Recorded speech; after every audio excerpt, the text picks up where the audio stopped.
They say grief has stages. I say grief has teeth, because what became after the silence wasn't soft. It didn't feel like tears streaming quietly into a pillow or long walks in the rain while melancholy music played in my earpods. It felt like claws, like blood under fingernails, like I was howling at a moon no one else could see. They don't tell you that grief can make you dangerous. And I don't mean dangerous to others or dangerous to him, but to yourself. They don't tell you that heartbreak isn't just crying and sleeping and watching sad movies with your friends. Sometimes, heartbreak looks like madness. Sometimes, it is madness. Sometimes it's utter chaos. This was the chapter where I stopped pretending to be okay. I think I should say pretending to just be sad.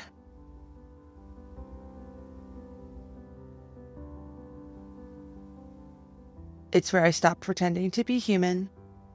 It's where I stopped pretending to be me.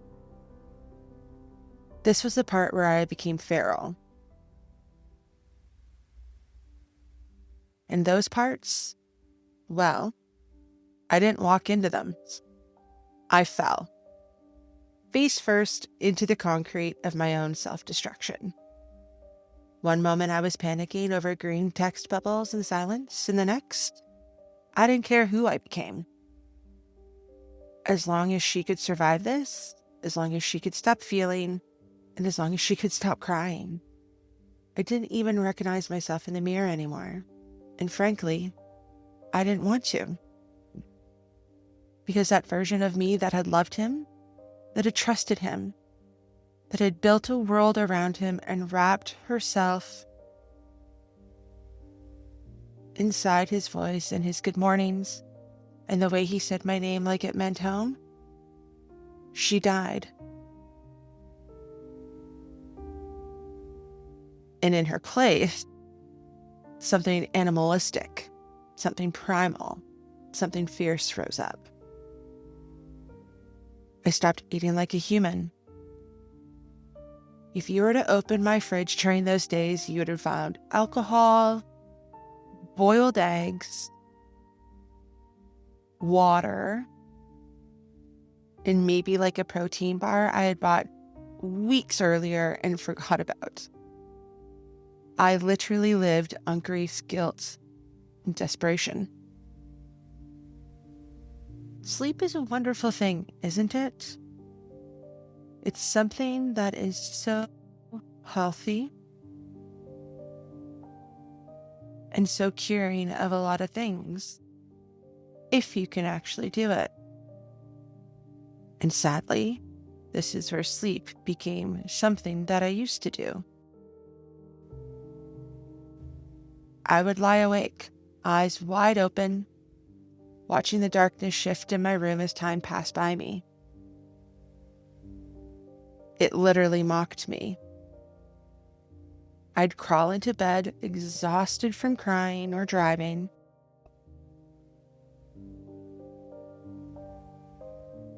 only to lie there staring at the ceiling like maybe if I stared hard enough, the universe would blink back at me and undo all of it.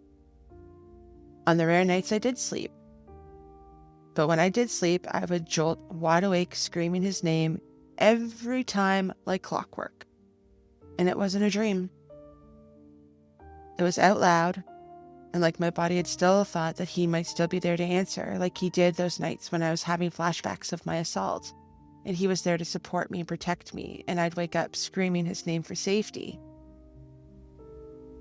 But the safety wasn't there. And he's not there. He's gone. And worse, he wasn't looking back. My phone became a weapon, a torture device, really, and I'd stare at it for hours. Refresh, click blocked lists, go through old texts, replay old videos. And I'd open Discord, our old stomping grounds, our everything, and just sit there in the ghost of it.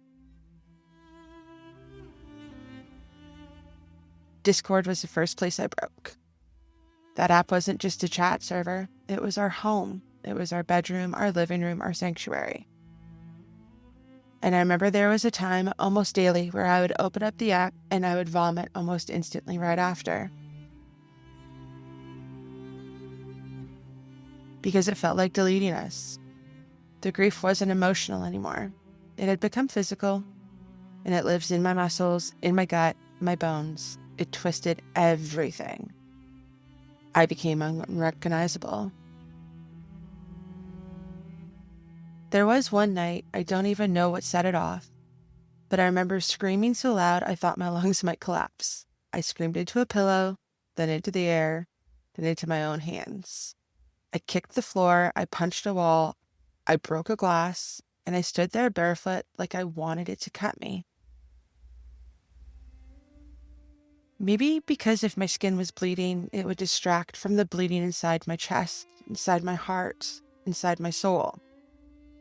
I'd never been a self-harmer, and I didn't want to become one, but in those desperate moments where I could not self-regulate, I would have done anything to not feel the emotional and now physical pain I was going through. After the numbness came rage. I hated everyone. And I don't mean to giggle, it was just a very hard time to go from somebody who was so kind and caring and loving to hating the most closest people in my life. I hated happy couples on Instagram. I hated smiling cashiers.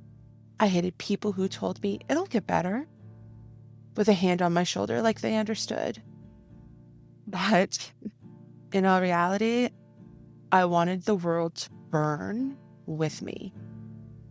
I was mean. I was sharp. I was unapologetically cruel to anyone who tried to reach me. Someone asked me how I was doing. I snapped. And if someone didn't ask, I spiraled. There was no winning. There was only losing. And I was losing everything. I couldn't sit still. If I was home for more than 5 minutes, I would feel it. The rising, gasping, suffocating panic that crawled up my chest like it wanted to kill me from the inside. So I'd run. I'd grab my keys, get in the car, and I would drive. No destination, just movement.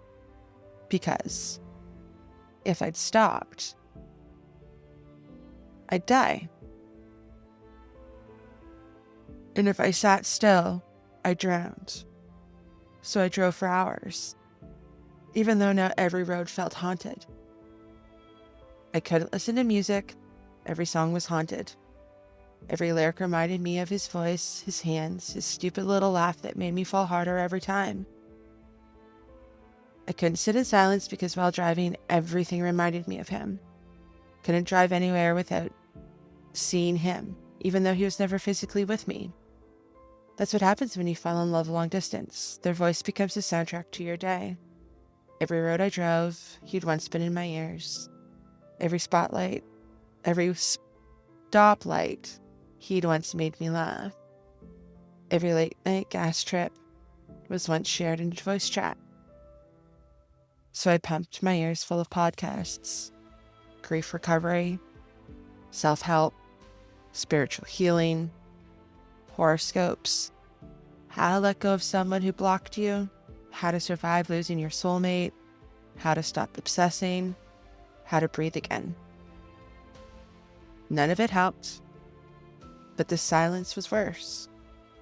So I kept driving until the exhaustion hit. Then I'd crawl back into bed, numb and shaking. And 5 minutes later, the panic would start again.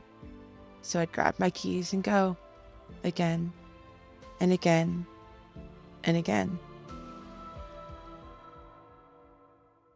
I started reaching for anything. And I mean anything that felt like it could bring him back or give me a sense of control. One night, drunk and sobbing, I ordered my first tarot deck. I didn't know how to use it. I just wanted a sign. Something that could tell me he was still out there thinking of me, that maybe the story wasn't over. The first card I ever pulled was the Lovers. I sobbed like somebody had shot me. The next night, I literally pulled the Death card and I threw the entire deck across the room. I prayed. I bought more tarot cards and a Bible in the same week. I went to a Christian bookstore and just stood in the aisle, crying quietly next to a display of daily devotionals and Jesus mugs. I bought a Bible. I don't even know why. I hadn't prayed in years. But I thought maybe if I just found the right words, if I just believed hard enough, God would give him back to me. One Sunday, I even sat alone in the back pew of a church and whispered, "Please, just one more chance."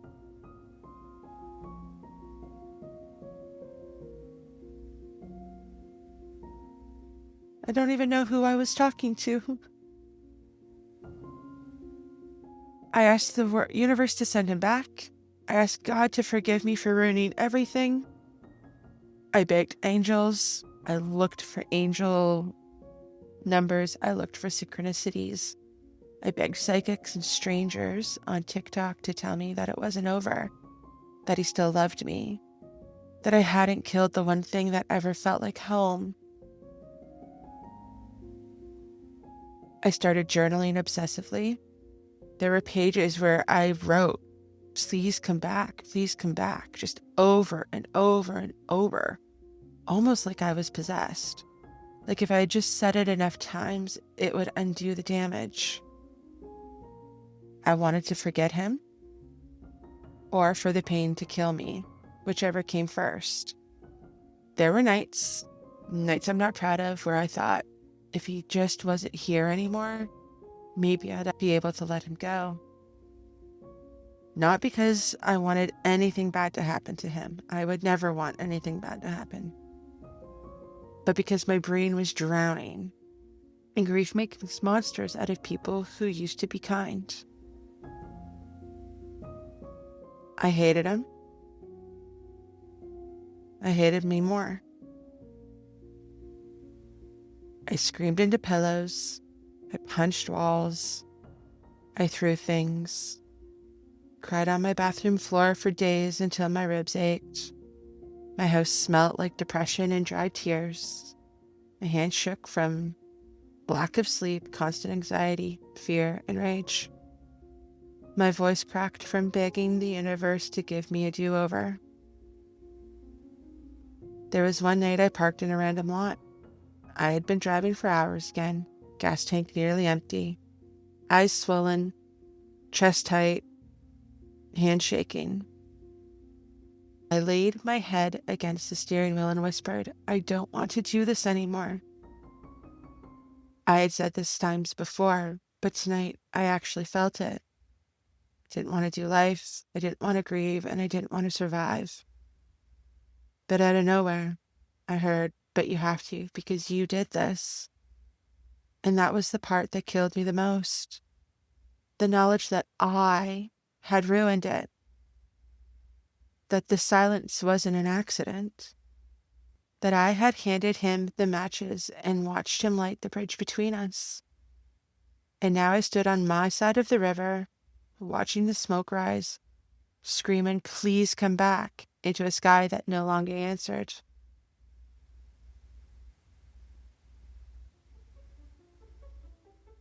Eventually, I stopped trying to be human. I let the feral part take over me. I let the howling version of me speak. And one night,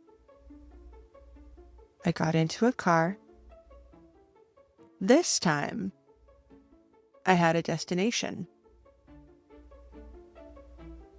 Kansas City.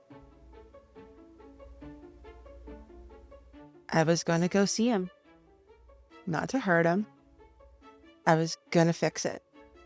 I was going to explain. I was going to beg.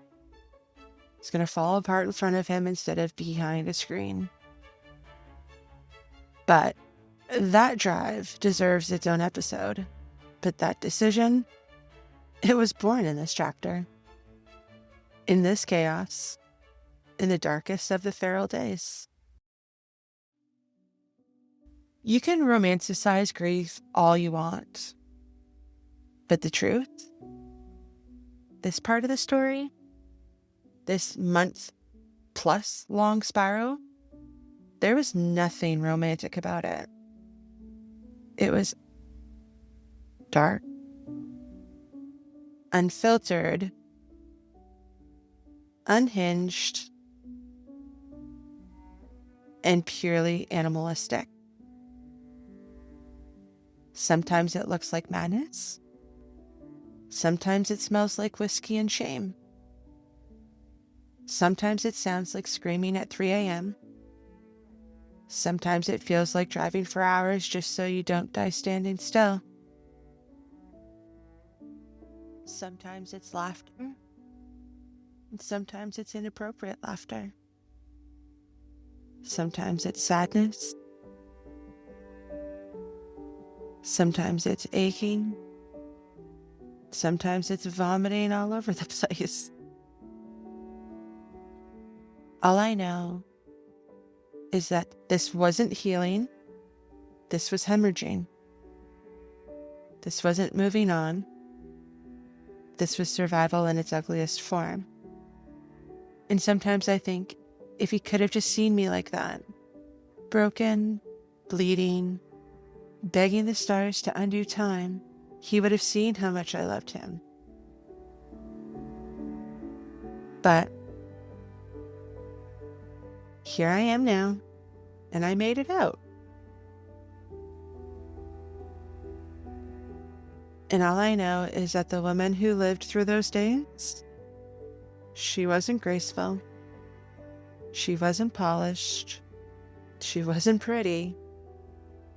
But she was finally honest. And she survived. Even when it didn't feel like she wanted to. Even when everything inside of her was screaming, "You'll never make it without him." She still got up. She still drove. She still believed. And that was the beginning of the end. Or maybe the beginning of something entirely different. And if you're in your feral days right now, if you're pacing the kitchen, if you're snapping at friends and family, if you're driving just to breathe, I see you. You're not crazy, you are grieving. And mourning doesn't look like black clothes and whispered prayers. Sometimes it looks like madness. And even madness is a form of love. Thank you so much for listening and spending time with me today. If this episode resonates with you at all, please let me know. I'd love to hear from you. If you are listening to this on the Apple or Spotify, if you could please hit the download button, it really helps me out, or give me a 5-star review, or even both. That would be amazing. And if you haven't yet, if you could head over to YouTube and hit the subscribe button, that would be amazing, so I could continue down this healing path journey. And in case you haven't heard it yet today, be gentle on yourself. You're doing better than you think. I'll see you in the next episode.